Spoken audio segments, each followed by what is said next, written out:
పంట చేతికొచ్చి నెలలు గడిచినా ఎక్కడ వేసిన గొంగడి అక్కడే అన్నట్లుంది జొన్న రైతుల పరిస్థితి. 6 గాలం కష్టపడి పండించిన పంటను విక్రయించేందుకు అన్నదాతలు ఇబ్బందులు ఎదుర్కొంటున్నారు. మెదక్ జిల్లా రామాయంపేట మండలంలోని 5 గ్రామాలకు చెందిన రైతుల వద్ద 5,000 బస్తాల మేర జొన్నలు విక్రయానికి సిద్ధంగా ఉన్నాయి. ఇప్పటికే ఖరీఫ్ సీజన్ ప్రారంభం కాగా ధాన్యం కొనుగోలు చేయకపోతే పెట్టుబడికి డబ్బులు ఎలా వస్తాయని కర్షకులు ఆవేదన వ్యక్తం చేశారు. పంట కొనుగోలులో వేగం పెంచి తమను ఆదుకోవాలని కోరుతున్న జొన్న రైతులతో మా ప్రతినిధి ప్రశాంత్ గ్రౌండ్ రిపోర్ట్. 6 గాలం కష్టపడి పంట పండించిన రైతుకు అమ్ముకోవడానికి అరిగోసలు తప్పడం లేదు. ఇక్కడ చూసినట్లయితే మనం మెదక్ జిల్లా రామాయంపేటలో ఉన్నాము. రామాయంపేట వ్యవసాయ మార్కెట్లో ఇక్కడ చూసినట్లయితే సుమారు 5,000 బస్తాలు ఇక్కడ వ్యవసాయ మార్కెట్లో ఇప్పటికీ కనిపిస్తూ ఉంది. ఖరీఫ్ సీజన్ ప్రారంభమై సుమారు 4 రోజులు గడిచిపోతూ ఉంది. ఇప్పటికీ రబీ సీజన్లో పండించిన పంట ఇప్పటికీ ఇక్కడ కుప్పలు తెప్పలుగా ఇక్కడ బస్తాల్లో నింపి మనకు కనిపిస్తున్న పరిస్థితి ఉంది.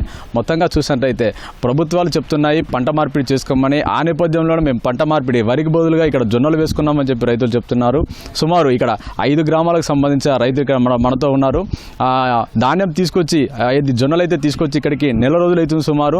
దానిలో మట్టి పిల్లలు ఉన్నాయి, చెత్త చెదరము తాలు ఉందని చెప్పేసి మనకి మిల్లులకు వెళ్ళిన దాన్ని తిరిగి మళ్ళీ పంపించిన వైనం ఉంది. ఇక్కడ మొత్తంగా చూసినట్టయితే రైతుల పరిస్థితి ఏంటి, వాళ్ళ బాధ ఏంటి, వాళ్ళు ఇక్కడికి వచ్చి ఎన్ని రోజులు అవుతుందనే అంశాలు మొత్తము వాళ్ళ మాటలో తెలుసుకునే ప్రయత్నం చేద్దాము. అన్న చెప్పండి, మీరు జొన్న రైతులు ఇక్కడికి పంట పండించి తీసుకొచ్చి 4 రోజులు అవుతున్నారు. అసలు మెయిన్గా పంపించిన పంట వెనక్కి రావడానికి కారణం ఏంది? అసలు మేము 4 రోజులు అవుతుంది మార్కెట్లకు జొన్నలు తీసుకొచ్చినప్పుడు జాలి పట్టమని చెప్పారు. ఇక్కడ జాలి ఏమో మక్కల జాలి పెట్టారు, మేము తెచ్చినేమో జొన్నలు అదే జాలిలో పోసినాక కాంటాయి పంపించారు. వాళ్ళు పంపిస్తే అవి దాంట్లో డస్ట్ ఉంది, మట్టి పిల్లలు ఉన్నాయని రిటర్న్ చేసారు. దీనికి కారణం ఏంటంటే వాళ్ళు జొన్నల జాలి ఇయ్యాక మక్కల జాలి చుట్ల ఈ ప్రాబ్లం జరిగింది. మళ్ళీ మొన్న రీసెంట్గా అట్లా 14 తారీఖు నాడు వాపస్ వచ్చినాయి లారీలు. వాపస్ వస్తే వాళ్ళు 27 తారీఖు నాడు జాలీలు తెప్పించారు. ఈ 13 రోజులు ఇక్కడనే డీల్ అయిపోయింది. మళ్ళీ మొన్న జాలి పట్టినాక ఇంకా లారీలు నేను డిఎంతో మాట్లాడితే పంపిస్తామన్నారు. నేను మధ్యాహ్నం నుంచి కాంటాక్ట్ చేపిస్తామన్నారు, ఇంకా కాంటాక్ట్ చేయలే, అమ్మలో లేరు. ఇప్పుడు ఇంకా ఎక్కడ ఉన్న ధాన్యం అక్కడనే ఉన్నది. చెప్పండి, ఇప్పుడు మీరున్నారు కదా, తీసుకొచ్చి ఎన్ని రోజులు అవుతుంది ఇక్కడ పంట తీసుకొచ్చి? ఏమంటున్నారు అడిగితే? 30 రోజులు అవుతుంది ఇక్కడ తీసుకొచ్చి. అందులో తాలు ఉందని రిటర్న్ చేసారు. 3 లారీలు పోతే 3 లారీలు రిటర్న్ చేసారు. కలెక్టర్ ఆఫీస్లో ధర్నా చేస్తే వెంటనే మిమ్మల్ని కొనుగోలు చేస్తామని చెప్పారు. ఇప్పుడు వీడికి వచ్చి తీరా చూస్తే అమలు లేరు. అది అమలు కోసమే తిరుగుతున్నారు. హమాలీలు లేరు అంటున్నారు. మరి తీసుకొచ్చిన ధాన్యం బస్తాలు మట్టి పిల్లలు ఎలా తొలగించారు? వాటిని మళ్ళీ ఈ బస్తాలు నింపుకోవడం కుట్లేసుకోవడం అంతా చేసింది ఎవరు? మరి ప్రజెంట్ అయితే ఇప్పుడు రైతులు 1 లారీ ఉన్నది రైతులు చేసుకున్నాం. తర్వాత ఇంకా ఉన్నాయి, అవి చేయాలి. అమలు వస్తారట, ఈ రోజు వస్తారా అని చెప్పారు. మొత్తంగా చూసినట్లయితే ఖరీఫ్ సీజన్ మనకు ప్రారంభమై ఇప్పటికి 4 రోజులు అవుతుంది. అయితే గతంలో ఈ పంట పండిస్తే ఇదనే కాదు, జొన్నలనే కాదు, ఏ పంట అయినా ఈ సీజన్ కల్లా వెళ్ళేదా లేదంటే ఎట్లా ఉండేది? అంటే ఈ సమయం కల్లా మనకి రైతుకి పెట్టుబడి కింద మనకు అంతకుముందు పండించిన పంట డబ్బులు చేతికి అందేది. ఆ డబ్బులు తీసుకొచ్చుకొని రైతులు మళ్ళీ నెక్స్ట్ సీజన్కి ఏర్పాటు చేసుకునేది. ఇప్పుడు ఈ తాత్సారం చేయడం వల్ల ఎలా ఉందంటారు పరిస్థితి? ఇప్పుడైతే ఇబ్బంది ఉంది. పోయిన సంవత్సరం ఇప్పటివరకు డబ్బులు పడ్డాయి.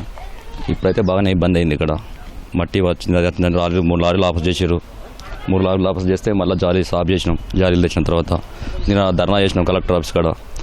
ధర్నా చేస్తే కొంటామని చెప్పింది డిఎం కొంటామని చెప్పిన తర్వాత మళ్ళీ ఇప్పుడు అమలు ఇంకా ఇంతవరకు రాలేరు. చూద్దాం. ఒక లారీ అయితే మేము రైతులమే సాఫ్ చేసుకుని లోడ్ చేసుకుంటున్నాం. చెప్పండి, మొత్తానికి ఇప్పుడు చూసినట్లయితే ఇక్కడ లారీలు లేవు, హమాలి కూడా లేని పరిస్థితి. మరి ఒకవేళ లోడ్ చేయాలంటే ఏంటి పరిస్థితి? ఎలా చేస్తారు? ప్రాబ్లం అనేది సార్ ఏంటంటే మరి సిఓ ప్రాబ్లమా, మరి డిఎం గారి ప్రాబ్లమా, ఇదైతే మాకేం ప్రాబ్లం తెలుస్తలేదు. నిన్న ధర్నా చేస్తే మాత్రం డిఎం ఒప్పుకున్నాడు, 2 రోజుల్లో పంపిస్తాము, ప్రాబ్లం లేకుండా చూసుకుంటామని చెప్పిండు. ఇంతవరకు అయితే మేమే రైతులం వచ్చి ఒక లారీ సాఫ్ చేసుకుని కాంటాక్ట్ చేసుకున్నాం. మేమే ఎక్కించుకుందామని ప్రయత్నం ఉన్నాం లారీని. ఇంకా అందరు రైతులు చేసుకోవాలంటే ఇబ్బంది కదా సార్.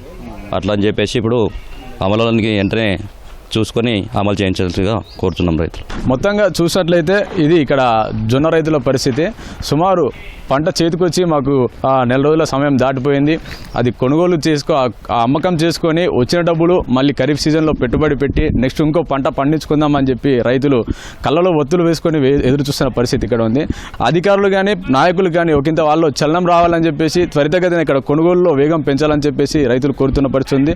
ఒకవేళ వర్షం ఎక్కువ పడినట్టయితే ఈ మా జొన్నలు కూడా నానిపోతే వాటిని కొనే పరిస్థితి కూడా ఉండదు.